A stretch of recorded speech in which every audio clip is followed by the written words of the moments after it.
네. 하버드에서 왜 우릴 보러 오는 거죠? 걱정 마세요. 기죽지 않아요. 여기 한국에 사는 한 남성이 있습니다. 이 남성은 인천공항에서 미국 교수를 배웅하기 위해 설레는 마음을 가지고 나와 있는데요.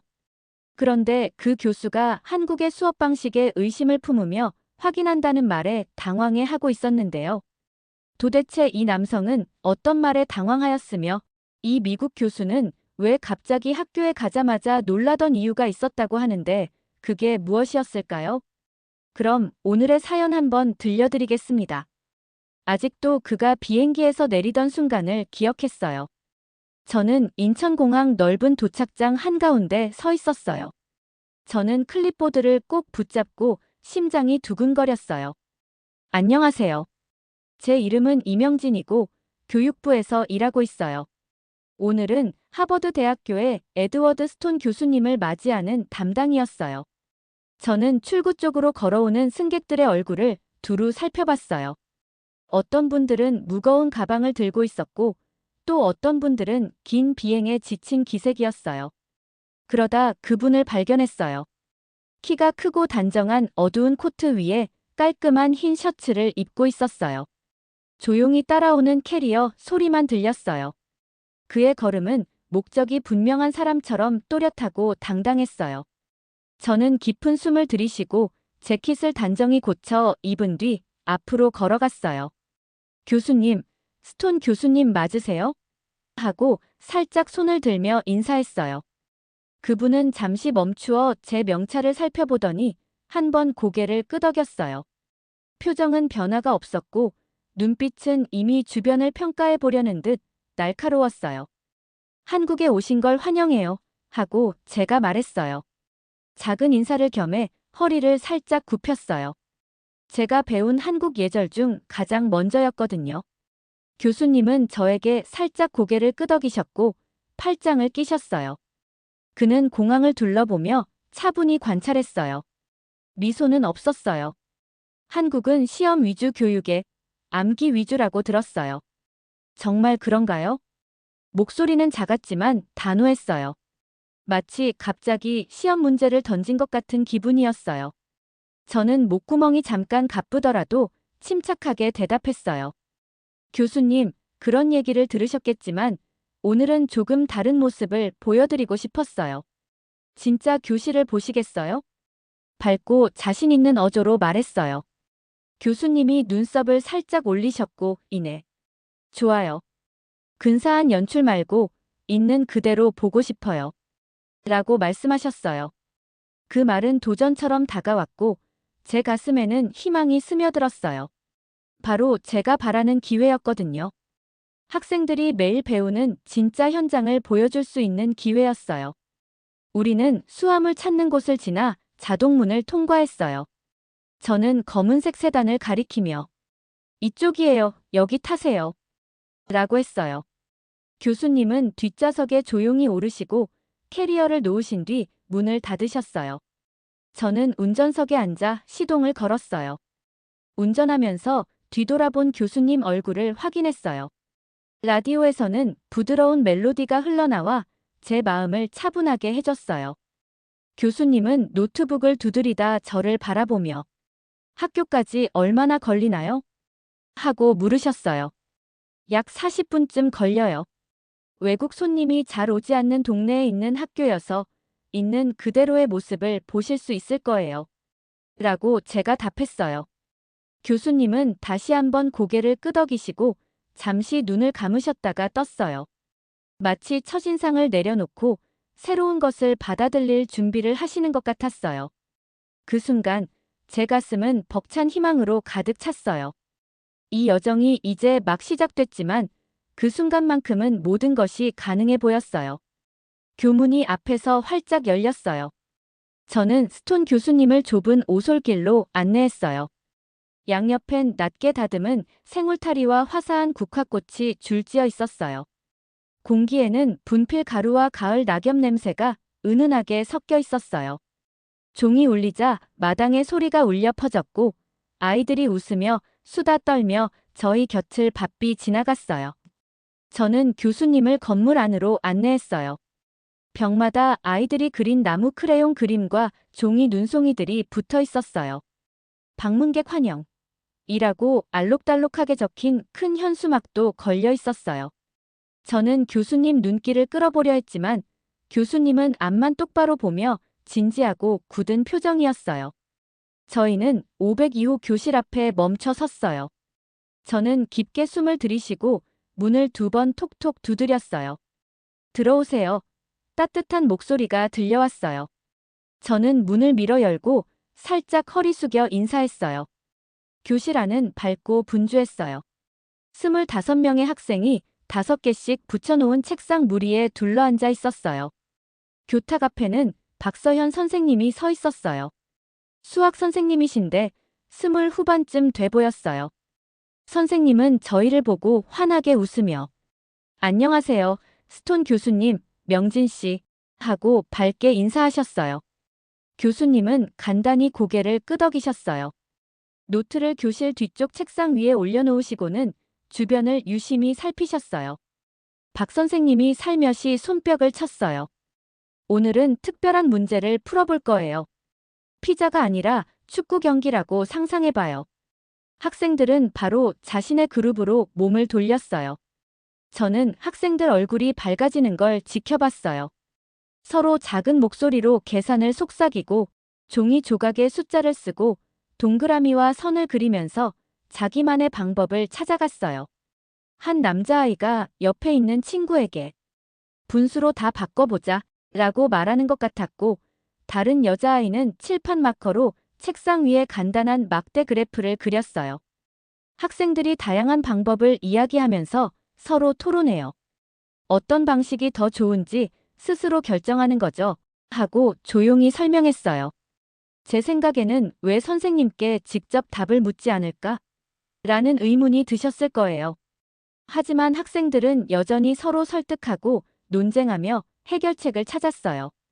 저는 학생들 얼굴을 살펴봤어요. 어떤 아이는 고민하듯 눈살을 찌푸렸고 또 어떤 아이는 아이디어가 떠올랐다는 듯 미소를 짓고 있었어요.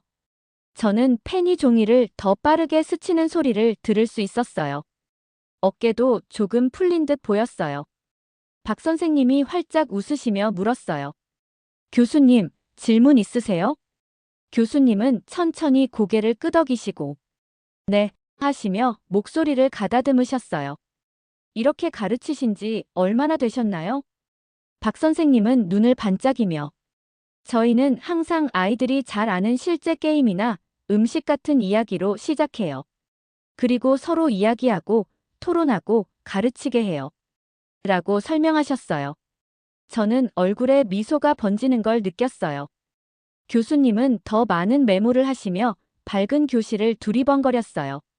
아이들 수다가 다시 잦아들며 노트를 정리할 때 저는 우리가 첫걸음을 뗐다는 것을 깨달았어요. 교수님은 더 이상 평가만 하는 게 아니라 이해를 시작하고 계셨거든요.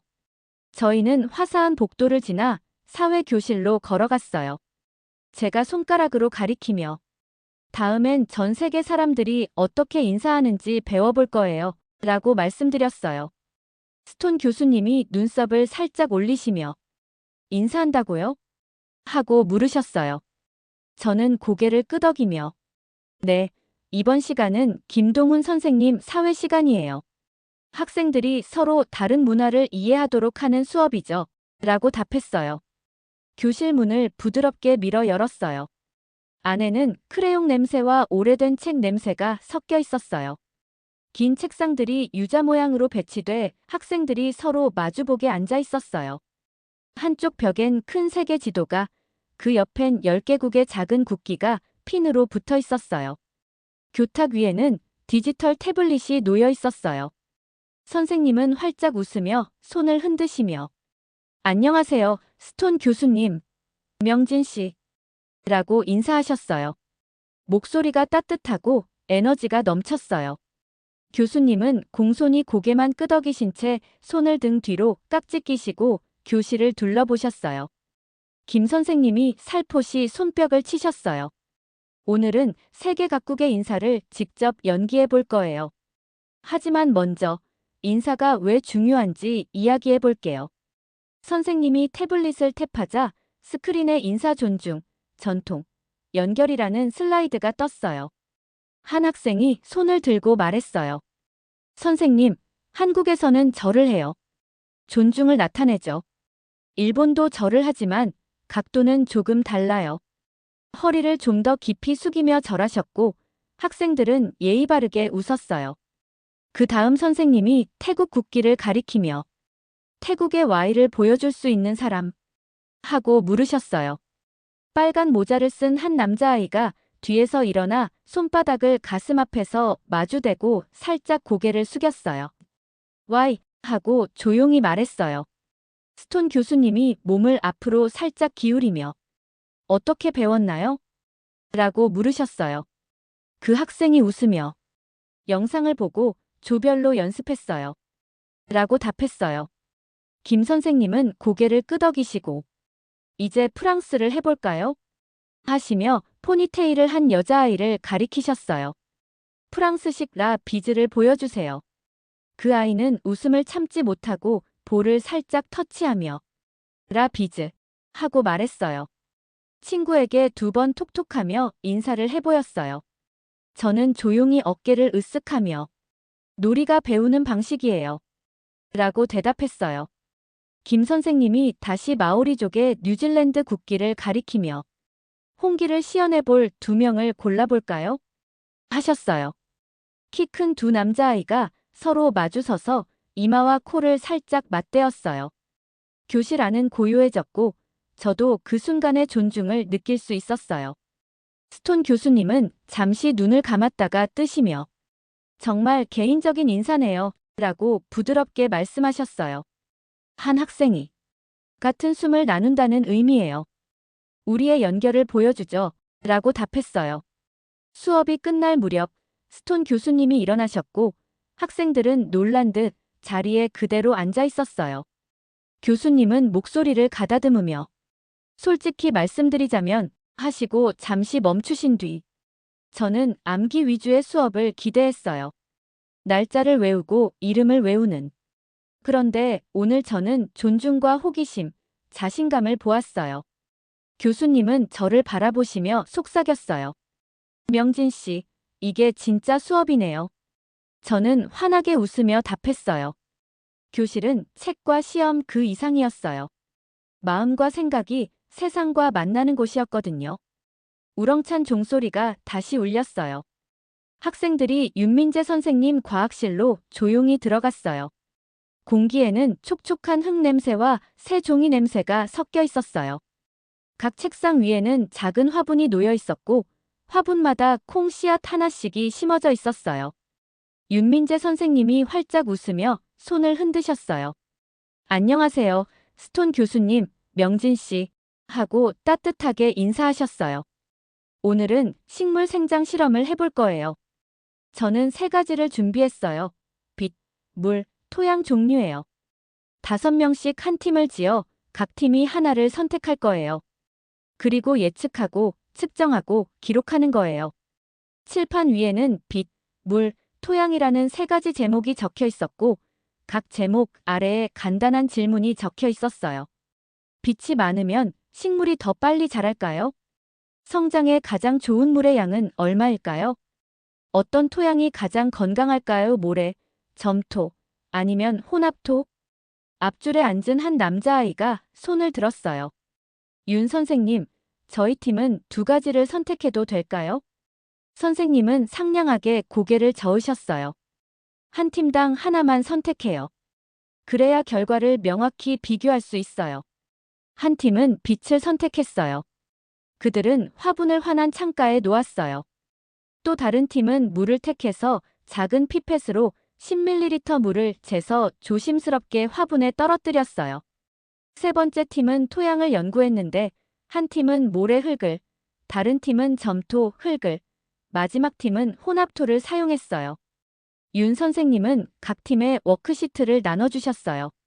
워크시트에는 가설, 방법, 관찰, 결론을 적는 칸이 있었어요. 학생들은 빠르게 적었어요. 가설은 빛이 많을수록 식물이 더 크게 자랄 거예요. 방법은 매일 6시간씩 창가에 화분을 두어요. 관찰은 이틀마다 높이를 측정해요. 결론은 나중에 채워요. 교실은 부드러운 목소리로 웅성거렸어요. 저는 돌아다니며 학생들의 계획을 살짝 엿봤어요. 한 팀은 물의 양과 식물 높이를 표시한 간단한 차트를 그렸고, 다른 팀은 낮과 밤 시간에 따른 빛을 나타내는 해와 달 그림을 그렸어요. 토양팀은 점토 화분 그림에 점토, 모래, 혼합이라고 꼼꼼히 적었어요.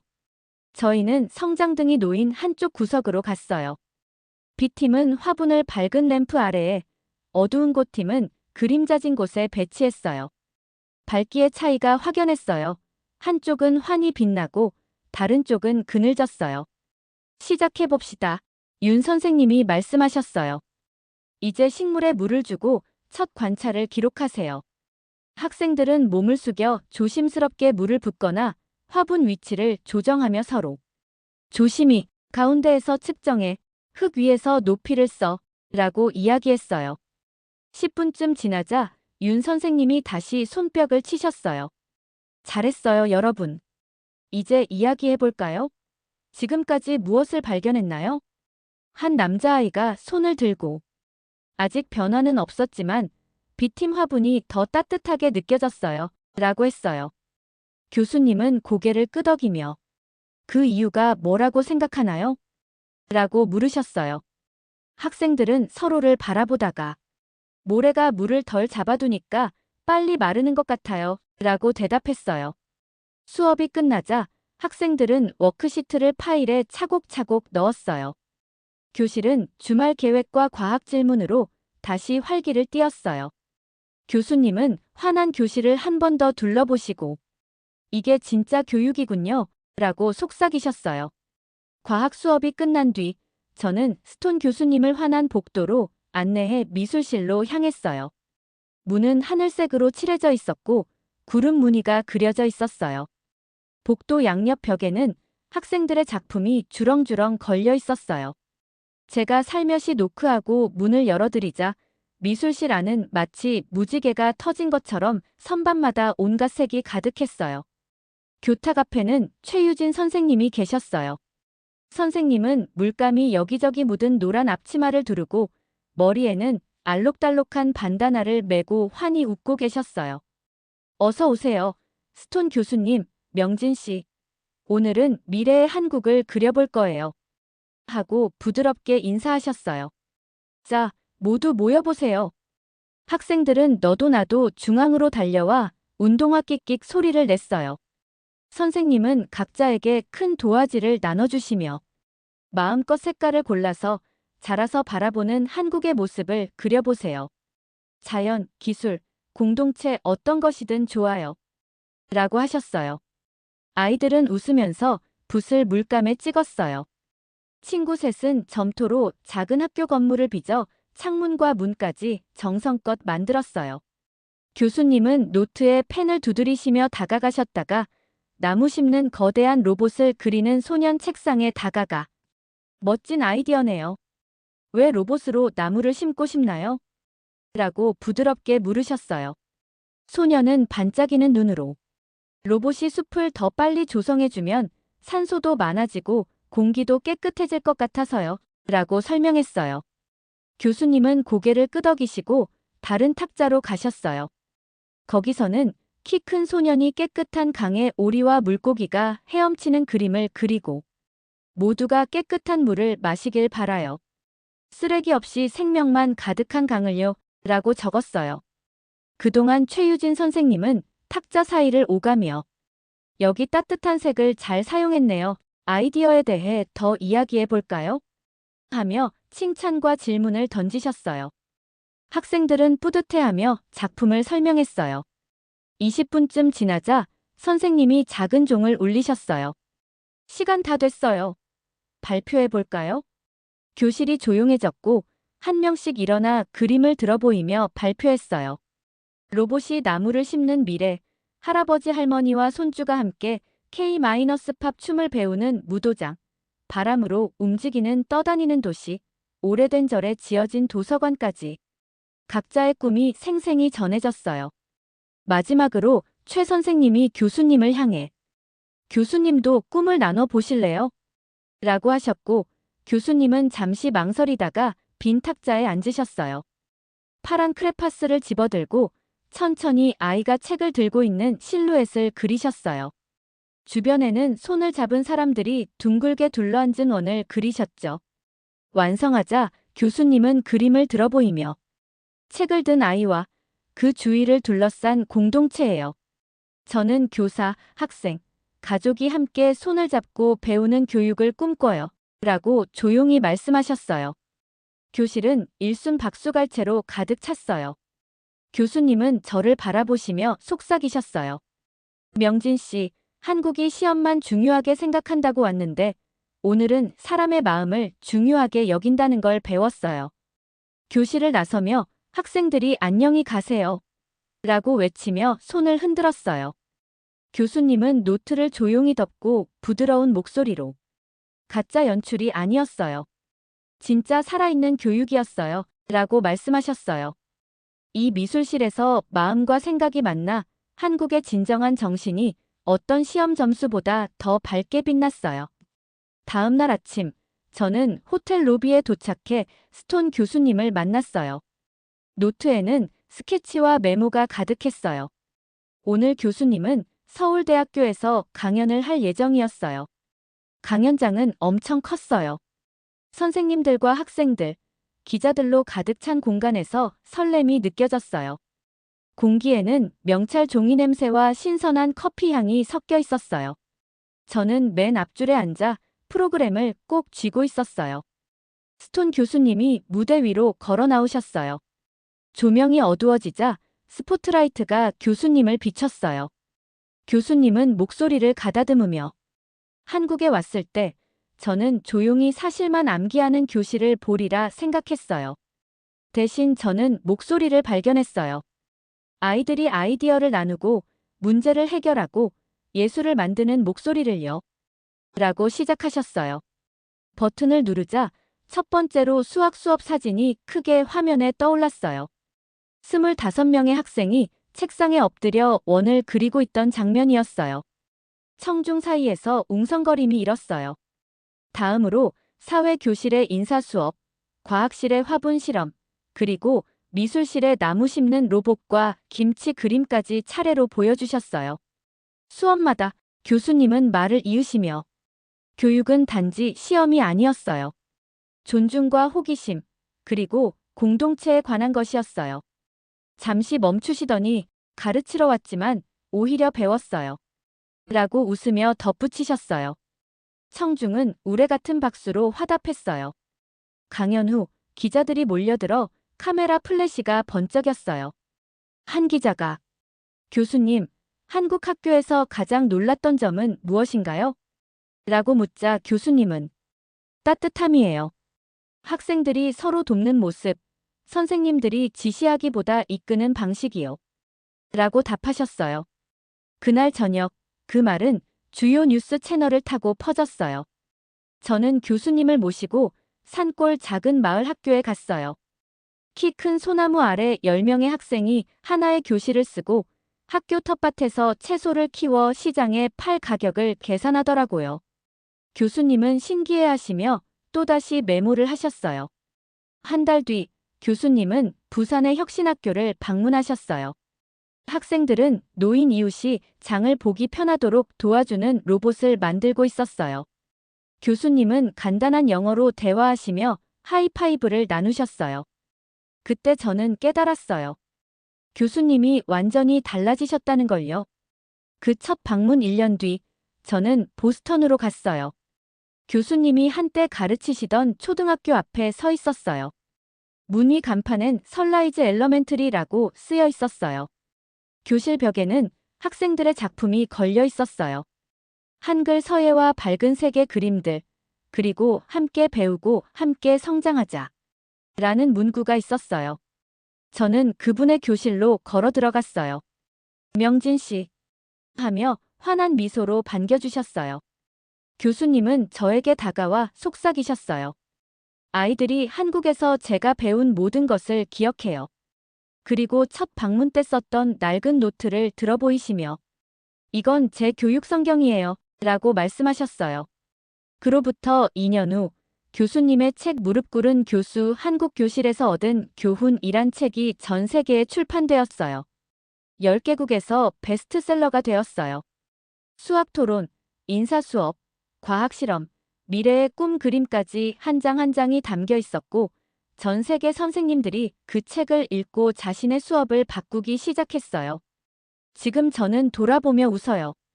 인천공항에서 긴장과 희망을 안고 서 있었던 순간도, 교문 너머 교수님의 놀란 표정도, 각 수업과 교수님이 던진 모든 질문도 기억해요. 저는 배웠어요. 용기와 개방성, 작은 목소리의 힘에 대해요. 교육은 우리가 함께하는 여정이에요. 경계가 없어요. 오늘도 저는 교육부에서 일하며 더 많은 교류를 기획하고 전 세계 선생님들을 한국으로 초대하고 있어요. 그리고 학생들의 아이디어를 들을 때마다 교수님의 첫 질문. 한국 학생들은 사실만 암기하나요? 를 떠올리며 우리가 얼마나 멀리 왔는지 실감해요. 이건 여정의 시작일 뿐이에요. 오늘의 영상은 여기까지입니다. 오늘의 사연 재밌게 보셨다면 좋아요와 구독 꼭 부탁드릴게요.